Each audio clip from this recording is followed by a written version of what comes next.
A scholar studying health science in a renowned university in the heart of the Selangor state, Jess Morse is one of the transfer students from East Malaysia. Described as an active and outgoing girl by her friends and family, Jess is pretty well known among her colleagues and people around the university. Apart from being a Fulbright scholar, Jess comes from a high-income family background which is very supportive on her education. One fateful day, during the middle semester, 7th of April 2016, the whole university was shook by the unexpected news of Jess's death. Her body was found drowned inside the pool in the apartment where she had been living with another two of her housemates since 2 years.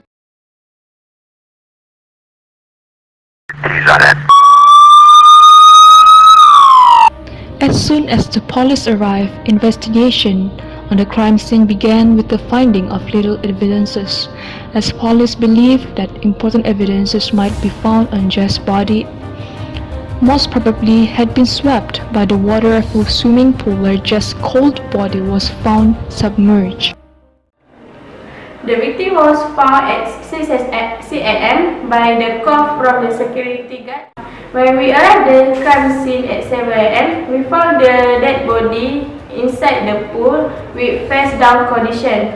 And then we take out the dead body from the pool and we found a hair, a bruise at the neck and the face. After fully thorough examination and investigation, we also found the epithelium cell beneath the nail and we sent to the DNA analysis for the confirmation of murder and the DNA the forensic pathologist. Of the crime scene, the police investigation team struggles hard to find even a little piece of evidence which can be a clue to the death of Jess Morse. At first, they believe Jess was dead due to drowning, in according to sources of information that Jess cannot swim. The absence of suspicious setup of the crime scene also confirmed the speculation on the drowning factor of Jess's death, regardless of the manner of death, which can be either suicide, homicide, or accidental. Fine, we don't have any problem. But when I saw Jessie was arguing with our housemate, okay, and suddenly she bumped the door and go out at 8 p.m. I don't know where she go and I don't know what she do. And until I tried to call her, but he didn't pick up my call. And this morning I found that her did that and I don't know what to say. However, with continuous effort and focus of the search and investigation team, a few evidences which might be important were found by thorough post-mortem examination on Jess's body. A foreign epidermal layer of skin was found inside Jess's nails, together with some blood stains. Short hair as well was found on Jess's dead body. Found is first the injuries itself. The injuries like abrasion and the bruise on the neck, and there is a petechial hemorrhage, and the face of victims is swollen, and there is a nail marks on the victim, which means that the victim is struggling with someone else. There is also the rigor mortis, which is the sign of death less than 24 hours. And what I found also is the wrinkled skin in the fingers and toes, which means the victim's body is completely submerged in the pool that more than 4 to 5 hours. The manner of death is not because of the drowning, because there is no evidence like frauds from the mouth, and then there is no congestion of the lung. The mode of death, which because of the struggling, specifically is because of the throttling, where the victim is comprised by the neck and cause the asphyxia. Asphyxia is means the oxygen is low and there is high in carbon dioxide, we call that hypocapnia. So the victims difficult to breathe and then the venous congestion is happened. The forensic examination shows that Jess's death is not suicidal or even accidental.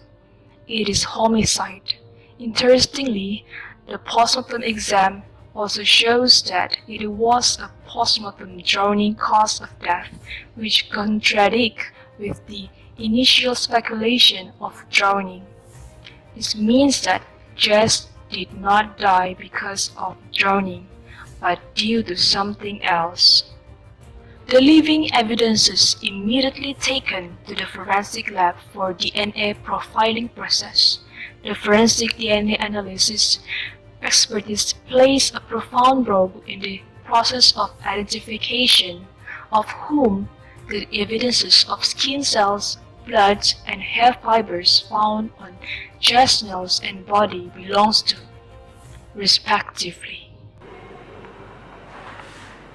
The most important finding that we have found on Jess' body is that there are epithelial tissue just below the fingernails.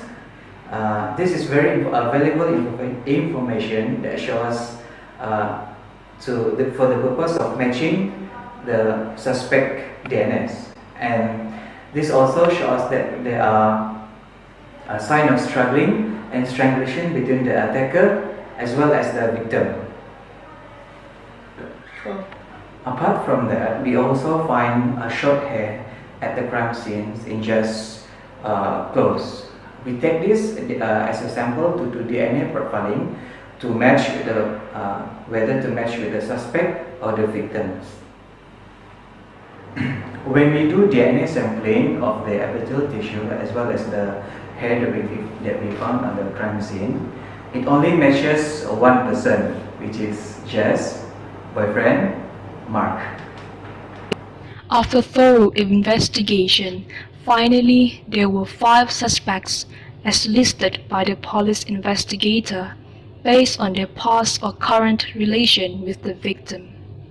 The security guard at the first person that found Jess' lifeless body, Jess' boyfriend Mark, and her ex-boyfriends known as Jade Lim.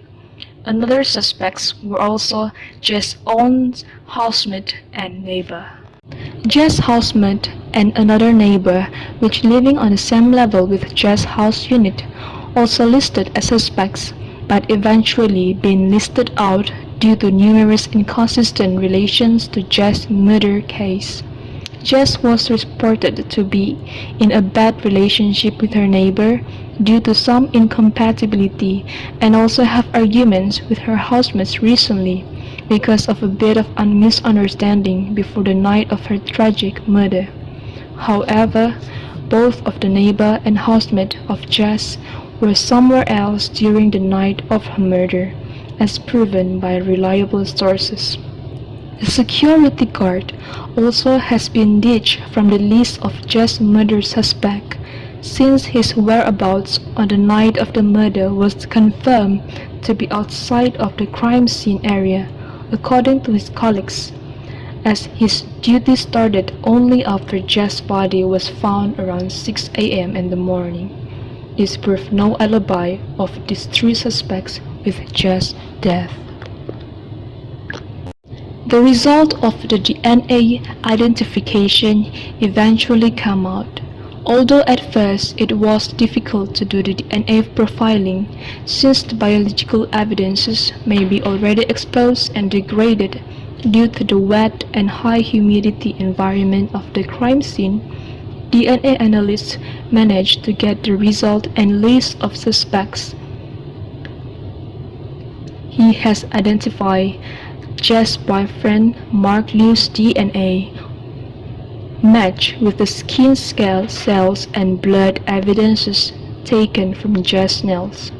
The foreign hair fiber found on Jess' body also shows similar microscopic match with Mark Liu's.